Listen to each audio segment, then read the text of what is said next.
हाँ मैया, राधे राधे। आपके चरणों में कोटि कोटि प्रणाम। खुश रहिए।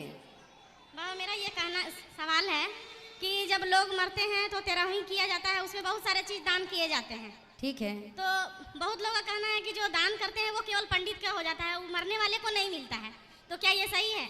भाई देखने में तो यही आता कि वो पंडित जी का हो गया। जी हाँ, पर ऐसा है ना कि जैसे माँ खा लेती है तो बच्चे के पेट में चला जाता है, वो दिखता नहीं है। उसी प्रकार पंडित जी ही उसका उपयोग करते हैं। परंतु पंडित जी के द्वारा जब आप भाई किसी भूखे को भोजन कराते हैं तो कहते हैं ना भगवान सबके भीतर हैं, तो भूखे के द्वारा वो भगवान के पेट में जाता है। उसी प्रकार आपके दिए गद्दे पर ब्राह्मण सोएगा तो निश्चित है कि वो उसको उसका पुण्य तो मिलेगा। भाई उसके नाम से जो दान किया है तो दान का पुण्य तो मिलता है, इसलिए तो उस व्यक्ति के नाम से 13 ब्राह्मण खिलाए जाते हैं। 13 ब्राह्मणों को दान। अब पंडित जी ने खाया, अब वो तो आके खाएगा नहीं, पर पंडित जी के द्वारा जैसे आपने बैंक में पैसा डाल दिया तो जिसके खाते में डाल दिया उसके पास अपने आप पहुंच गया, तो जिसके संकल्प से आपने दिया है वो उसको वहां मिल जाएगा। ये ईश्वर की बनाई पद्धति है। जी एक सवाल और था मेरा जी कि जैसे हम लोग आप बोलते हैं कि भक्ति करने से हम लोग नारायण जी का नाम लेने से हम लोग का मोक्ष प्राप्त हो जाता है। ठीक है। तो हम लोग जब इस बात की चर्चा किसी से करते हैं तो बोलते हैं आपने देखा है, किसी को देखा है, आपके गुरुजी ने देखा है कि किसी को मोक्ष प्राप्त हुई?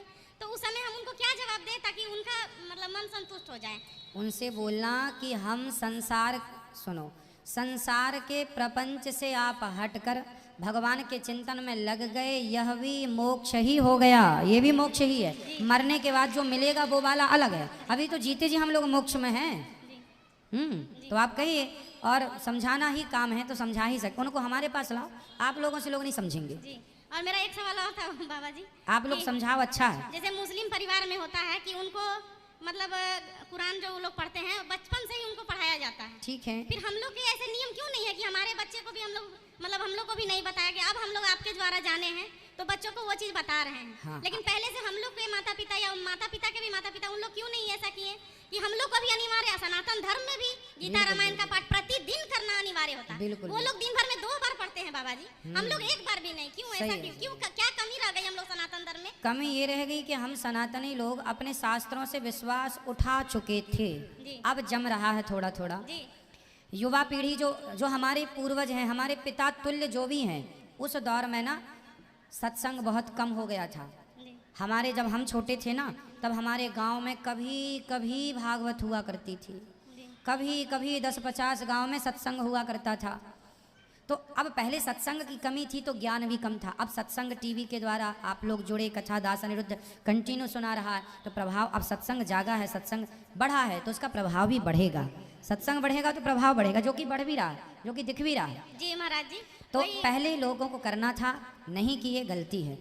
अब कोई बात नहीं, नहीं किए, अब करें। अब जैसे आप कराएं अपने बच्चों को, सभी माँ बाप अपने बच्चों को गीता रामायण से जोड़ें, शास्त्रों का यथार्थ ज्ञान दें।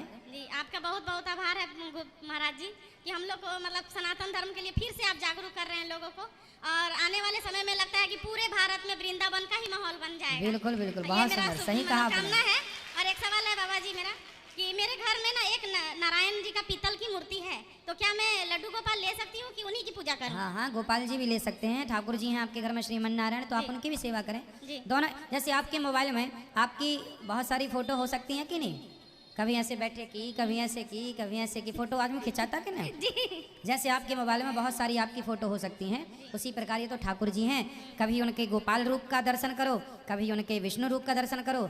अनेक ठाकुर जी, ये देखो यहाँ पे ना, ये बद्रीनाथ जी, ये श्रीनाथ जी, द्वारिकानाथ जी, मतलब हैं एक ही। तो कभी इस रूप का दर्शन, कभी उस रूप का। जैसे हम लोगों ने कभी आज ये कपड़ा पहना, कल वो कपड़ा पहना, परसों वो पहना, सबका आनंद हम लोग लेते रहते हैं। उसी प्रकार भगवान के गोपाल जी का, विष्णु भगवान का, जगन्नाथ, सब किसी भी रूप को आप पूजा करें, एक ही बात है। सबको घर में रखें, एक ही बात है। कोटि कोटि प्रणाम गुरुजी, धन्यवाद। खुश रहिए।